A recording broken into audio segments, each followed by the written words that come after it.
दोस्तों 9 मुहर्रम की रात इस औरत को अल्लाह ताला ने इतनी भयानक और खौफनाक सजा क्यों दी कि जिसकी वजह से यह औरत एक गंदा जानवर बन गई।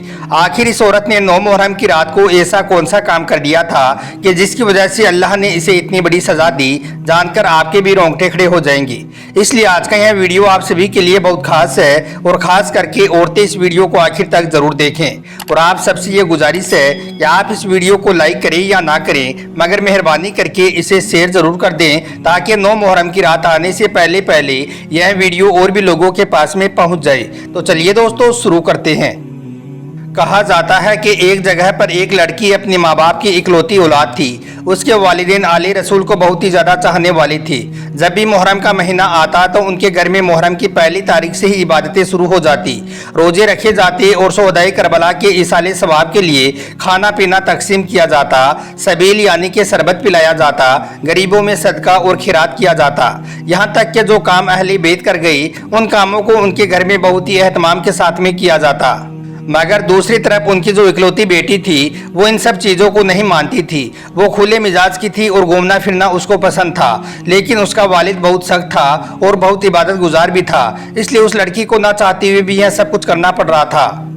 फिर जब वो लड़की जवान हो गई तो उसकी दोस्ती एक लड़के के साथ में हो गई। वो लड़का उसको गलत काम की तरफ उकसाने लगा था, इसलिए फिर धीरे धीरे वो शैतानी रास्तों पर चल पड़ी, यानी कि वो गलत काम करने लग गई।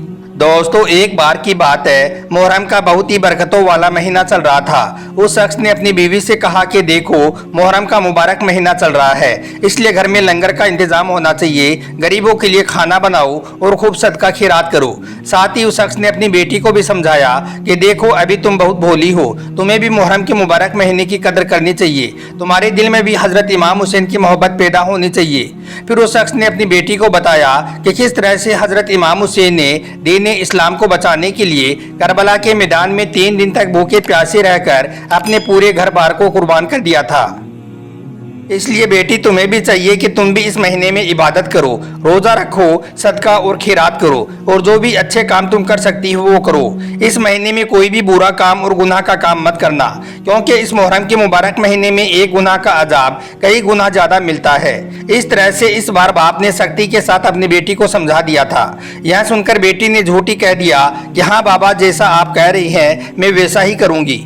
दोस्तों हम आपको बता दें कि जिस जगह पर यह लोग रहा करते थे उनके पास में ही हर साल 9 मुहर्रम की रात को एक बहुत बड़ा मेला लगता था।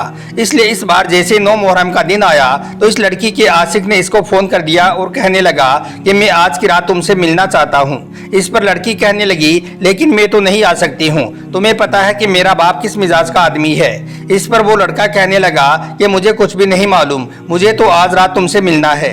इस पर लड़की ने कहा मगर मैं कैसे आ सकती हूँ? तो लड़के ने कहा आज रात तुम्हारा बाप तो इबादत करने के लिए मस्जिद में चला जाएगा और तुम अपनी माँ से कह देना कि मैं अपनी सहेलियों के साथ में हजरत इमाम हुसैन का मेला देखने के लिए जा रही हूँ। दोस्तों अब उस लड़की का दिल तो वैसे भी अच्छे काम में नहीं लगता था, इसलिए फिर जब वो लड़का बार बार कहने लगा तो उस लड़की ने कहा कि ठीक है मैं आज रात आने की कोशिश करती हूँ। इसके बाद वो लड़की अपनी माँ के पास गई और कहने लगी अम्मी जान आज आशूरा की रात है और आपको मालूम है कि हमारे यहाँ पास में ही हजरत इमाम हुसैन का कितना बड़ा मेला लगता है। मेरी सारी सहेलियाँ अपने घर वालों के साथ में मेला देखने जा रही हैं, इसलिए अम्मी जान मैं भी जाना चाहती हूँ। इस पर उसकी अम्मी ने कहा मगर बेटी तुम्हारा अब्बा तुम्हें बहुत डांटेगा। तो इस पर लड़की ने कहा कि मैं जल्दी ही घंटे भर में वापस आ जाऊंगी, बस मैं इस खूबसूरत मेले की एक झलक देखना चाहती हूँ। यह सुनकर फिर अम्मी ने कहा बेटा तुम्हारे अब्बा तुम्हें मेले में नहीं जाने देंगे। तो इस पर लड़की ने कहा अम्मा बाबा को बताना मत, मैं उनके मस्जिद में आने से पहले ही वापस आ जाऊंगी और तुम्हें तो पता है कि आज रात बाबा मस्जिद में रहकर इबादत करेंगे और फिर तहज्जुद की नमाज पढ़कर वापस घर आएंगे, इससे पहले ही मैं वापस घर आ जाऊंगी, इसलिए इसके बारे में बाबा को कुछ भी मत बताना। माँ ने सोचा कि बेटी कोई गलत काम करने तो जा नहीं रही है और फिर साथ में इसकी बहुत सारी सहेलियाँ भी हैं, इसलिए डर किस बात का है। बस यही सोचकर माँ ने बेटी पर एतबार कर लिया और उसको मेले में जाने की इजाज़त दे दी। इसके बाद बेटी ने खूब मेकअप किया, अच्छी तरह से सज संवर कर अपने आशिक से मिलने का मंसूबा बना लिया था। वो अपने दिल में खुश हो रही थी कि मैंने अपनी माँ से झूठ बोलकर जाने की इजाज़त मांग ली। फिर रात को जैसे ईसा की अजान हुई तो लड़की का बाप मस्जिद में चला गया। बाप के जाते ही बेटी ने अपनी माँ से कहा अम्मी जान मैं भी जा रही हूँ, मेरी सहेलियाँ मुझे लेने के लिए आ गई हैं। اس کے بعد وہ خاموشی سے حضرت امام حسین کا میلہ دیکھنے کے بہانے سے اپنے گھر سے نکل گئی۔ میلے میں بہت رونق ہو رہی تھی۔ اس کا عاشق اسی میلے کی بھیڑ میں کھڑا اس کا انتظار کر رہا تھا۔ پھر بہانے سے یہ لڑکی ان عورتوں سے باہر نکلی اور اپنے عاشق کے ساتھ میں ہو گئی۔ پھر وہ لڑکا اسے لے کر اپنے گھر آ گیا۔ اس وقت اس کے گھر میں کوئی بھی نہیں تھا۔ اس کے سب گھر والے میلہ دیکھنے کے لیے آ گئی تھی۔ گھر آتے ہی لڑکے نے اسے گناہ کی دعوت دی۔ لڑکی تو پہلے سے ہی تیار تھی، اسی وجہ سے وہ خوب سج سنور کر آئی تھی۔ پھر دونوں نے اتنی مبارک رات میں جس میں عبادت کی جاتی ہے، حضرت امام حسین اور اللہ کے پیارے نبی کی شان میں درود پاک پڑھا جاتا ہے، ایسی مبارک رات میں دونوں گناہ کرنے میں مشغول ہو گئی۔ وہ گناہ جس گناہ کی ویسے ہی بہت زیادہ پکڑ ہے، انہوں نے اس مبارک رات میں وہ گناہ کر دیا۔ خیر حرام کاری کرنے کے بعد لڑکی جلدی اپنے گھر واپس آ گئی۔ لڑکی کو دیکھ کر اس کی ماں کہنے لگی، بیٹی اچھا ہوا تو واپس آ گئی، ابھی تیرے ابو بھی آنے ہی والے ہیں، اب جاؤ اور جلدی سے وضو کر لو اور نماز پڑھ لو، پھر عاشورہ کا روزہ بھی رکھنا ہے۔ اب اس لڑکی کا ایسا کوئی بھی ارادہ نہیں تھا، پھر بھی وہ کہنے لگی کہ ٹھیک ہے امی، میں ابھی جاتی ہوں۔ پھر وہ لڑکی اپنے کمرے میں گئی اور جاتے ہی اپنے بستر پر لیٹ گئی۔ اسے تو عبادتوں سے کوئی مطلب نہیں تھا، وہ تو بستر پر جاتے ہی گہری نیند میں چلی گئی۔ پھر صبح سحری کے وقت میں اس کی امی نے اسے جگایا تو اس نے بہانہ بنا لیا اور کہنے لگی، امی جان میں روزہ نہیں رکھوں گی، میری طبیعت ٹھیک نہیں ہے۔ خیر اس طرح سے اس لڑکی نے عاشورہ کی رات کو گناہ میں گزار دیا۔ اس نے اس رات اللہ کو راضی کرنے والا کوئی بھی کام نہیں کیا، بلکہ حضرت امام حسین کی اتنی بڑی رات میں بھی اس نے ایسا گناہ کر لیا جس کی معافی تو ویسے بھی نہیں ہے، یعنی کہ اس نے اس مبارک رات میں زنا جیسا حرام کام کر لیا۔ اب اس کی اللہ کی یہاں پر پکڑ تو ہونی تھی۔ دوستو اس کے بعد میں اس دن تو اسے کچھ بھی پتا نہیں چلا، لیکن پھر جیسے ہی اگلا دن شروع ہوا تو اس کا بدن اچانک سے ہی بھاری ہونے لگا۔ اسے ایسا لگنا لگا جیسے اس کے جسم میں کچھ تبدیلیاں ہو رہی ہیں۔ پہلے تو اس نے اس بات پر کوئی خاص دھیان نہیں دیا، لیکن پھر دھیرے دھیرے اس کے ہاتھ پاؤں اس طرح سے گھومنے لگے جیسے کسی جانور کے ہوتے ہیں، اور ساتھ ہی اس کے پورے جسم پر بڑے بڑے بال بھی اگنے شروع ہو گئی۔